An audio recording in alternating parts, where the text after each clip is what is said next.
Vamos pegar agora, queridos, que a gente vai chegar num ponto crucial. Eu vou até pedir que vocês anotem tudo que eu vou mostrar aqui, né? Façam um diagramazinho, porque essa parte ela é de extrema importância. Porque o que a gente vai ler agora é o seguinte, ó. As próprias realidades eram para o seu povo. Por que nós falamos sobre isso aqui? Porque a aceitação comum no cristianismo é que Deus queria, desde o início, que no Antigo Testamento o povo vivesse em sombras até Jesus chegar, e aí o povo agora ia começar a viver em realidade. E não é isso, queridos. Lembra que nós lemos ontem que Deus, se o povo tivesse continuado com a fé de Abraão e guardado o concerto, não haveria necessidade de Sinai, não haveria necessidade de lei de pedra. Lembra disso que a gente leu ontem, Leonardo falando? Então preste atenção no que a gente vai ver agora, porque a gente vai conectar todos esses entendimentos que a gente está tendo. Tudo vai começar a fazer sentido devagarzinho. Olha só. Vamos pensar o seguinte. Nós estamos falando de antigo concerto. Vou botar assim, ó. Antigo concerto e novo concerto. Nós vamos falar agora sobre uma questão de tempo. Vamos pensar devagarzinho aqui. Eu vou fazer a mesma pergunta que eu já fiz ontem, mas agora a gente vai estudar isso. Antigo concerto. Quando começou o antigo concerto?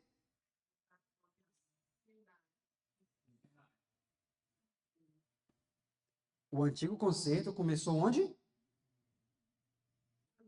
Vamos refazer essa pergunta aí. O que é o antigo concerto que nós estamos estudando? Estava baseado em quê? Qual era a base do antigo concerto? Qual foi a frase que nós podemos resumir o antigo concerto? Pronto. Se essa é a frase, tudo que o Senhor falou, faremos. Se essa é a base do antigo concerto, quando começou o antigo concerto? Pronto. O antigo concerto começou no Sinai. Vamos para o novo concerto agora. Qual é a base do novo concerto? Nós vamos ter ainda uma palestra específica sobre ele. Mas a base, se aqui é tudo que o Senhor falou, faremos. Quem é que faz aqui no novo concerto? Então a base do novo concerto é quem? Cristo.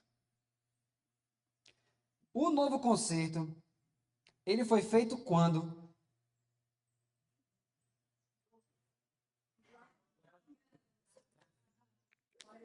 Olha a pergunta, preste atenção na pergunta. Quando foi que o concerto foi feito? Como é o nome do concerto? Concerto eterno. Ele vem desde a eternidade. Tanto de... Sim. Eu não sei se eu mostrei esse texto ontem, mas a gente vai ler ele ainda também. Veja só. Ele foi apresentado a Adão. Ele foi também apresentado a Abraão. A gente vai ver ele mais falando sobre isso. Ele foi apresentado a Moisés também. E aos outros. Só que, quando esse conceito foi apresentado para Abraão, olha o que a Bíblia vai dizer. Vamos abrir aqui Gálatas 3:8. Isso é de extrema importância. Eu peço que você preste muita atenção, porque a gente vai começar a falar sobre o tempo de cada um deles. Quem pode ler para a gente em voz alta aí, por favor, Gálatas 3, verso 8.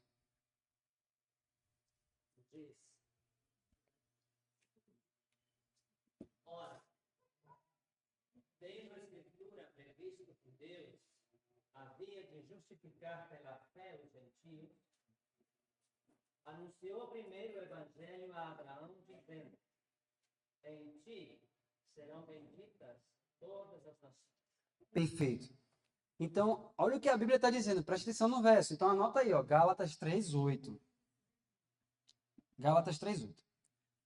Deus, a Escritura, havendo previsto que Deus haveria de justificar pela fé os gentios, anunciou primeiramente o Evangelho a...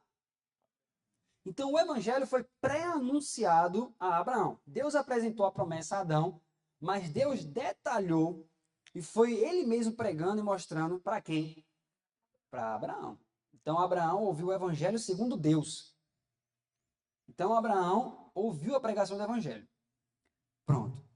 Só que esse conceito já existia antes que Abraão nascesse, sim ou não? Antes mesmo que Adão fosse formado, sim ou não? Sim. Então, temporalmente falando, na linha do tempo, quem veio primeiro? O antigo ou o novo concerto? Todos entendem isso? Se você for olhar na linha do tempo, primeiro, quem nasce? O novo conceito. É ou não é? Então, o novo é mais antigo que o antigo. Ou o velho. Tá claro para todo mundo? O novo é mais antigo que o velho. Agora que a gente começa a enxergar isso, olha também como isso vai impactar a nossa leitura bíblica. Pode apagar isso aqui, gente? Pode? Se alguém estiver anotando. Ó, já que o novo. Agora, olha que fantástico que a gente vai começar a enxergar. Porque muitas vezes a gente lê o Antigo Testamento, mas fica assim, é só história. A gente lê a história de Abraão, e aí a gente lê muitas vezes o Antigo Testamento, e você vê que muitas vezes parece só história para criança. Ah, bora falar da história de Abraão, história de Moisés, a história de Josué. Preste atenção nisso. Eu vou mostrar algumas coisas para vocês ainda, olha só. Se você entendeu que o novo conceito vem primeiro, vamos parar para pensar o seguinte: vamos voltar no tempo e olhar para a época de Abraão. Lembra que em Hebreus capítulo 8 disse que o novo conceito estava baseado em melhores promessas? Abraão viveu em qual conceito? Existia o antigo conceito na época de Abraão? Já tinha sido feito aquele pacto ali? E se eu te dissesse que Abraão era adventista do sétimo dia? E eu provo pelas escrituras isso. Será que dá para fazer isso? Claro! Nós vamos ver que ele era um verdadeiro cristão. Como assim? Veja só. Vamos ler aqui Hebreus capítulo 8. Olha o que diz no verso 1 e verso 2. Não, verso 6. Vamos para o verso 6. Mas agora, Jesus, né, alcançou ele um ministério tanto mais excelente quanto é mediador de uma melhor aliança que está confirmada em melhores promessas, que nós lemos ontem, ele vai explicando isso. Então, no novo concerto, quem é o mediador? Quem é o mediador do novo concerto? Jesus. Jesus é um mediador. Ok? Mas no novo concerto, os 10 mandamentos, eles devem ser guardados? A pessoa precisa guardar os 10 mandamentos, inclusive o sábado? Sim. Então, você tem Jesus como mediador, você tem os 10 mandamentos como uma regra, um padrão de vida, porque é o caráter de Deus, sim ou não? Sim. E agora você tem um outro ponto que é muito importante. No antigo pacto, tinha um santuário terrestre? Tinha.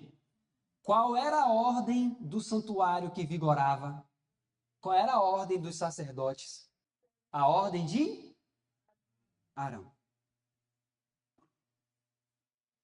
Mas lá atrás, na época de Abraão, quem era o sacerdote aqui? Melquisedeque. Olha isso, gente. Olha onde a gente está chegando. Então, a ordem que vigorava nos dias de Abraão era a ordem de. Eu não vou nem mais entrar em outros pontos. 3 está suficiente. Então, lá atrás, Abraão viveu com Jesus como mediador, sim ou não? Agora abra Gênesis 26 para você ver uma coisa. Verso 5. Quem pode ler para a gente aí? Diz: porque Abraão obedeceu à minha voz e guardou o meu mandado, os meus preceitos, os meus estatutos e as minhas leis. Ué, Abraão guardou todos os mandados ou mandamentos, preceitos e leis. Guardou os mandamentos? Também. Qual era a ordem que Abraão vivia de sacerdócio? A ordem de Melquisedeque. Vamos agora pular lá para 2024. Um cristão hoje que aceita Jesus, ele tem Jesus como mediador? Tem. Em Apocalipse 14, quando fala daqueles que são os verdadeiros e sinceros nos últimos dias, eles guardam os mandamentos e têm a fé de Jesus? Abraão teve a fé de Jesus? E outra coisa, hoje em 2024, qual é a ordem que vigora de sacerdócio? Hebreus capítulo 6, verso 20. Não, vamos do verso 19. A qual temos âncora da alma. Temos como âncora da alma, segura e firme, e que penetra até o interior do véu, onde Jesus, nosso precursor, entrou por nós, feito eternamente sumo sacerdote segundo a ordem de quem? E quem viveu sob a ordem de Melquisedeque? Mas a Bíblia diz no livro de Atos que quando eles chegaram em Antioquia, lá em Antioquia, quando eles viram o estilo de vida deles e que eles eram seguidores de Jesus, a Bíblia diz lá que em Antioquia, os discípulos de Jesus foram chamados pela primeira vez de cristãos. Por que eles foram chamados de cristãos? Porque eles seguiam Jesus e tinham um determinado padrão de vida, ok? Atos 11, 26. Vamos ler juntos aqui. E sucedeu que todo um ano se reuniram naquela igreja e ensinaram muita gente. E em Antioquia foram os discípulos pela primeira vez chamados de cristãos. Então veja, pense só. Tá lá, digamos que seja Pedro, Paulo, João, Tiago, todo mundo tá lá. Ninguém é chamado de cristão até então. Do nada, no outro dia chamam eles de cristãos. Então ontem eles não eram cristãos? Claro que eles eram cristãos. Eles só foram chamados quando eles chegaram em Antioquia, mas eles já não eram cristãos? Mas tudo que eles vivem agora no novo concerto, Abraão não viveu? Então, se Abraão estivesse em Antioquia, Abraão seria chamado de quê? Então, se no novo concerto nós, nesses últimos dias, temos direito a melhores promessas, qual é a promessa que a gente vive que Abraão não viveu? Nenhuma, meu querido. Vocês conseguem perceber isso? Que Abraão viveu no novo concerto, assim como nós, adventistas do sétimo dia, estamos vivendo? Vocês estão conseguindo compreender isso? Por isso que quando você olhar a vida de Abraão, pode ver a vida de um verdadeiro adventista do sétimo dia. Que espera o seu Senhor. Que tem o caráter de Cristo. Que intercede pelo povo. Por que ele teve esse caráter? Porque ele entendeu que o Salvador dele iria vir em pouco tempo. Ele tinha a promessa. E não é isso que nós esperamos também? E isso não deve mudar o nosso caráter? Quando os anjos vieram, olha que interessante, vieram 3 anjos para Abraão. Você lembra disso? 3 seres. Claro que ali também estava Deus. Mas quando eles vieram, que anunciaram a Abraão que iria destruir Sodoma, Abraão falou, destrói mesmo, Senhor, porque é tudo miserável. Tudo miserável. Destrói todo mundo mesmo, não quero nem saber. Ninguém mandou estar fazendo esse tipo de coisa, tem que receber mesmo juízo. Foi isso que ele fez? Ele desejou a morte daqueles que eles sabiam que eram maus? Ele desejou que passassem por tribulações? Ele desejou que o mal fosse feito a eles? Pelo contrário, qual foi a reação de Abraão, que já tinha o caráter de Cristo entretecido nele? Não, Senhor, mas deixa eu te fazer uma pergunta, mas e se tiver pelo menos alguns justos lá dentro? Ele queria que todos fossem justos. Mas, Senhor, mesmo se tiver pelo menos uns 10? Deus disse, se tiver, eu poupo. Então veja, ele era tão próximo de Jesus, ele tinha tanta intimidade com Jesus, que ele fez o papel do próprio Jesus ali. O mesmo sentimento que Jesus tem de intercessão, ele teve por aquele povo. Mas é esse o caráter que nós temos hoje, quando nós vemos os erros das pessoas? Como nós precisamos nos achegar a Jesus? Então veja, por isso que ele diz agora, e as próprias realidades eram para o seu povo. Vocês entendem, queridos, que se Abraão já desfrutava de tudo isso 400 e poucos anos antes de eles entrarem no Sinai, aquele povo que estava no Sinai não tinha necessidade nenhuma de ter um santuário terrestre, não tinha necessidade nenhuma de fazer uma nova ordem de sacerdotes, porque já existia a ordem de Melquisedeque. Vocês entendem isso agora? Não tinha necessidade nenhuma de viver para matar cordeiro, matar boi, não tinha necessidade nenhuma daquilo ali.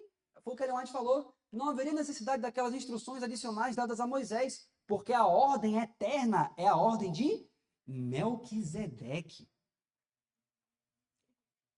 Vocês compreendem isso agora? Tá claro?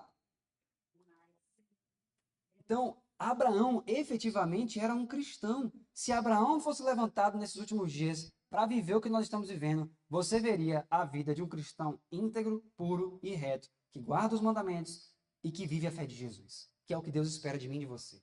O que Deus espera de mim e de você é o que ele esperava de Abraão há milhares de anos atrás. Então, queridos, por isso que vocês veem que está tudo pronto. Está tudo pronto há muito tempo. Há muito tempo. Então, meus amados, que Deus coloque em nosso coração dizendo, Senhor, agora que eu tenho visto que o Senhor já poderia ter terminado essa história há tantos anos, Senhor. Vamos ler Isaías capítulo 6, para a gente ver o desapontamento de Isaías. Agora que a gente entendeu que a nova aliança já estava disponível desde a época de Abraão, então quando Isaías foi levantado, a nova aliança já estava ali disponível para ser desfrutada? Estava, pela fé em Jesus, já sim para ele.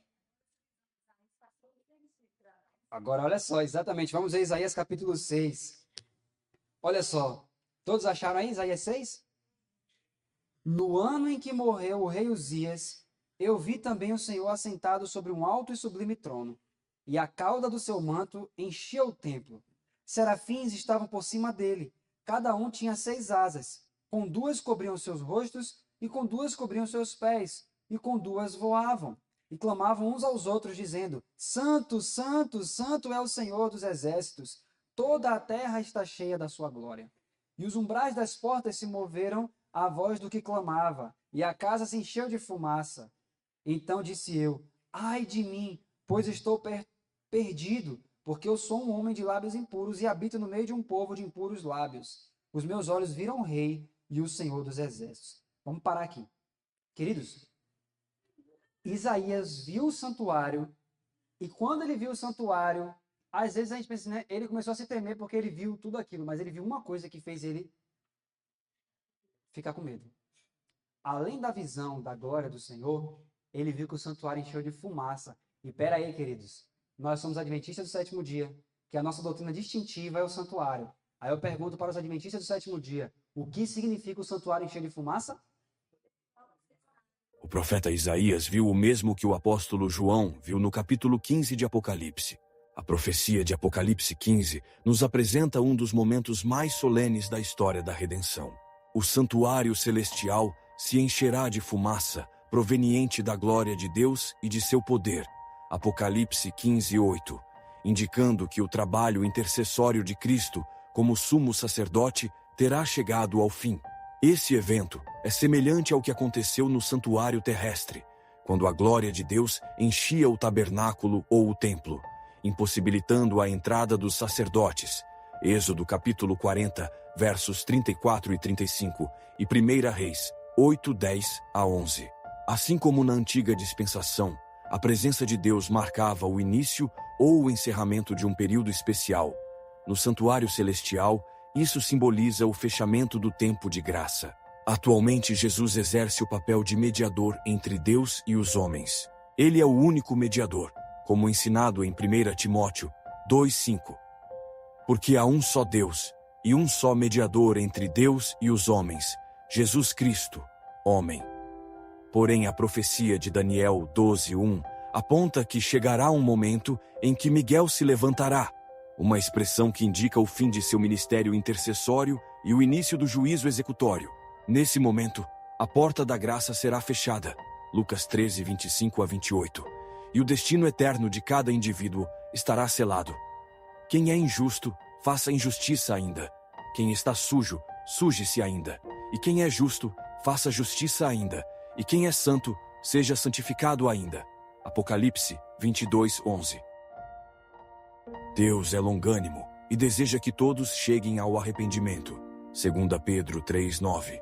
Mas sua paciência não será eterna. Desde o início da história humana, ele tem suportado o pecado e oferecido oportunidades de salvação. Mas, como nos dias de Noé, haverá um momento em que o limite será alcançado. Gênesis 6:3. Quando a fumaça encher o santuário celestial, isso representará o ponto final da intercessão de Cristo e o início da execução de seu juízo. Apocalipse 15:1. Esse será um dia solene para a humanidade, descrito por Isaías como o ato estranho de Deus. Porque o Senhor se levantará, como no monte Perazim, e se irará, como no vale de Gibeão, para realizar a sua obra estranha, e para executar o seu estranho ato. Isaías 28:21. Essa obra estranha é o juízo sobre os ímpios, uma ação que não é natural ao caráter de um Deus que é amor. 1 João 4:8. Mas que é necessária para erradicar o pecado e restaurar a justiça no universo. A fumaça no santuário celestial simboliza tanto a glória de Deus quanto o encerramento de uma obra. No santuário terrestre, a fumaça do incenso representava as orações dos santos subindo diante de Deus. Apocalipse 8:3-4. Porém, quando o santuário é preenchido com a glória de Deus, ninguém mais pode entrar. Apocalipse 15:8. Isso indica que o tempo de mediação chegou ao fim. Assim como no dia da expiação, no sistema terrestre, quando o sumo sacerdote saía do Santo dos Santos após completar o ritual de expiação, Cristo também encerrará sua obra mediadora no santuário celestial. Quando Cristo deixar de interceder, o destino de todos estará decidido. Esse é o momento descrito em Apocalipse 22:12, quando Jesus declara: "E eis que cedo venho, e o meu galardão está comigo, para dar a cada um segundo a sua obra." Aqueles que aceitaram a Cristo e se submeteram à sua justiça estarão protegidos.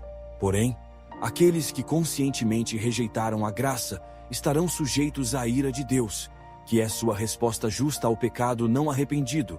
Romanos 1:18. Esse é o momento em que Deus colocará um ponto final na história do pecado.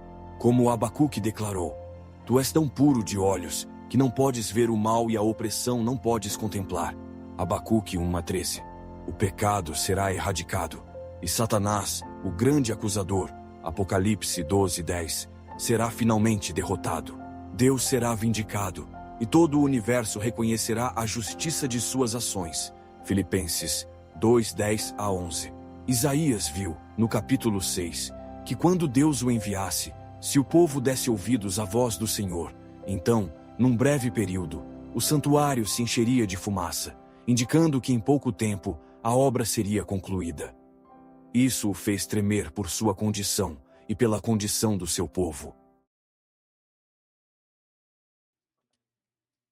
Então, o que é que Isaías estava vendo ali, queridos? E quando ele viu que a porta da graça já ia fechar, qual foi o sentimento dele? Estou perdido, meu pai do céu, já está chegando o tempo. Como que vai ser isso, Senhor? A porta da graça está para fechar e eu, a minha condição. Aí ele começou a perceber: não, você não está pronto não, amigo. Não é esse sentimento que a gente tem até hoje, em 2024? Ele falou: ai de mim, porque eu estou perdido, a porta da graça vai fechar. Mas por quê? O Messias nem tinha vindo ainda. Mas ele sabia que o propósito de Deus era que o Messias viesse e em pouco tempo o Messias retornasse. Ele sabia disso. Tanto é, a coisa era tão junta no Antigo Testamento que eles nem discerniram quando era a primeira e quando era a segunda vinda. Porque Deus sempre falava de uma forma que tudo ia ser rápido. Tanto que eles confundiram. Não, aqui é a segunda, não, aqui é a primeira. Quando fala de um rei que virá e tudo, aqui é a primeira. Aí eles confundiram tudo. Então, quando Isaías tem essa visão, ele falou: ai de mim, estou perdido. Aí, olha só, continuando. Porém, um dos serafins voou para mim, trazendo na sua mão uma brasa viva que tirara do altar com uma tenaz. E com a brasa tocou a minha boca e disse: eis que isto tocou os seus lábios. A tua iniquidade foi tirada e expiado o teu pecado. Depois disso, ouvi a voz do Senhor, que dizia: a quem enviarei? E quem há de ir por nós? Então disse eu: eis-me aqui, envia-me a mim. Então, quando ele viu a urgência da mensagem, que é o que nós estamos vendo nesses últimos dias, a urgência da mensagem do alto clamor, ele disse, Senhor, me manda, eu preciso ir, eu quero levar essa mensagem. Agora, preste atenção, qual era a mensagem, queridos? Preste atenção nisso aqui, olha só. Verso 9. Então disse ele, vai e dize a este povo, ouvis de fato e não entendeis, e vedes em verdade, mas não percebeis. Engorda o coração deste povo e faz-lhe pesados os ouvidos e fecha-lhes os olhos, para que ele não veja com seus olhos e não ouça com seus ouvidos, nem entenda com seu coração, nem se converta e seja sarado. Então disse eu, até quando, Senhor? Aqui que está o ponto. Agora preste atenção. Quando Deus fala o que era para falar para o povo, Isaías faz a seguinte pergunta. Senhor, até quando? E isso, querido, nós estamos no Antigo Testamento, sim ou não? E lá atrás, na época de Isaías, ele perguntou, até quando, Senhor? A pergunta dele foi, até quando eu tenho que pregar isso? Então Deus disse, quem é que vai pregar? Deus está falando assim, ó, quem é que vai levar a mensagem? Quem é que vai pregar? Isaías, eu, Senhor, eu vou. Aí Deus fala, fale isso. Aí Isaías pergunta, mas Senhor, até quando eu vou pregar? Ele queria saber, até que momento o Senhor vai me usar? Olha a resposta de Deus. Verso 11. Então disse eu, até quando, Senhor? Olha a resposta de Deus. Até que sejam desoladas as cidades, e fiquem sem habitantes, e as casas sem moradores, e a terra seja de todo assolada. Antes você ia ler isso e dizer, é a terra de Israel, aquele pedaço somente. A promessa era só a terra daqui? Quando Deus falou que a terra seria assolada e ficaria sem habitantes, sem ninguém, que terra ele está falando aqui? O mundo. E aí eu faço uma pergunta para você. Quando é que o mundo vai ficar desolado, desabitado e sem ninguém? Qual é o momento que a Bíblia diz que isso vai acontecer? Quando? Na volta de Jesus. Então, quando Deus fala, Isaías, você vai pregar até que o mundo fique sem ninguém, o que Deus está dizendo para ele? Você vai pregar até a volta de Jesus. Qual era a vontade inicial de Deus, então? Que naquele período, o Messias viesse, o povo aceitasse, em um breve período, o próprio Isaías seria permitido a ele que ele pregasse até a volta de Jesus. Quem vai ser esse povo que vai estar vivo e vai pregar até a volta de Jesus? Então ele faria parte. Vocês estão conseguindo divisar o que nós estamos falando? Ele faria parte desse povo. Por isso que Jesus diz, o que os profetas desejaram ver, mas não viram, vocês estão vendo. Será que Isaías queria fazer parte desse povo? Que ia pregar, ia ver tudo? Mas ele não fez parte. E olha qual foi o sentimento dele lá no final do ministério dele. Olha só, vamos passar para Isaías capítulo 50. 49, na verdade. Vamos ler Isaías 49. Aqui ele vai abrir o coração dele, ele vai até o fundo do coração dele. Ele vai dizer assim, ó, Isaías 49, verso 1. Ouvi-me, ilhas, e escutai vós, povos de longe. O Senhor me chamou desde o ventre, desde as entranhas de minha mãe, fez menção do meu nome, aqui é Isaías falando, e fez a minha boca como uma espada aguda, e com a sombra da sua mão me cobriu, e me pôs como uma flecha limpa, e me escondeu na sua aljava, e me disse, tu és meu servo, és Israel, aquele por quem hei de ser glorificado. Amém, eu recebo essa palavra em nome de Jesus. Só que Deus falou isso para ele, mas depois de tantos anos de ministério, quando ele viu que aquilo não ia acontecer, e foi revelado para ele que o povo não ia aceitar de fato, olha o que ele diz no verso 4, porém eu disse, em vão tenho trabalhado. Inútil e vãmente gastei minhas forças. Todavia o meu direito está perante o Senhor e o meu galardão perante o meu Deus. Olha o sentimento dele aqui. Senhor, anos e anos se passam, eu estou pregando para todo mundo aqui, levando a mensagem do alto clamor, para que o Messias venha pela primeira vez, e em pouco tempo ele venha pela segunda. Até hoje, durante anos no meu ministério, eu não vi a vinda do Salvador. O povo não está me dando ouvidos. Eu clamo para cima e para baixo. Parece que não acontece nada, Senhor. É inútil o meu ministério. É inútil. Para que o Senhor me levantou? O Senhor disse, você é Israel, eu vou ser glorificado em você. Mas olha isso, Senhor. Tudo que foi dito lá atrás, nada disso está acontecendo. É inútil o que eu estou fazendo. Mas aí diz o verso 5. E agora diz o Senhor que me formou desde o ventre para ser seu servo, para que torne a trazer Jacó. Ó, porém Israel não se deixará juntar. Ele já sabia, queridos. Que triste isso. Isso não aconteceu com Ellen White também? Ellen White esteve lá no céu, ela viu as glórias futuras, e o que foi que ela pediu para o anjo? Não, eu não quero voltar. Eu não quero voltar. Mas Isaías, no capítulo 35, ele também viu lá. O lobo vai pastar junto com isso. Ele viu, igual a White, ele também viu. Ele falou, eu não quero voltar.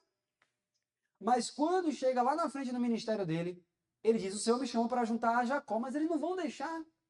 Eles estão ouvindo a mensagem, mas toda hora levanta-se, mesmo problema.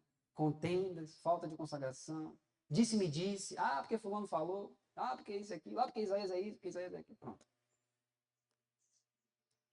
Esse foi o sentimento. E aí, quando Ellen White viu o anjo mostrando, né, o que deveria ter sido na conferência geral e o que foi, e aí o anjo disse, olha, não vai acontecer. Pense o sentimento que ela teve.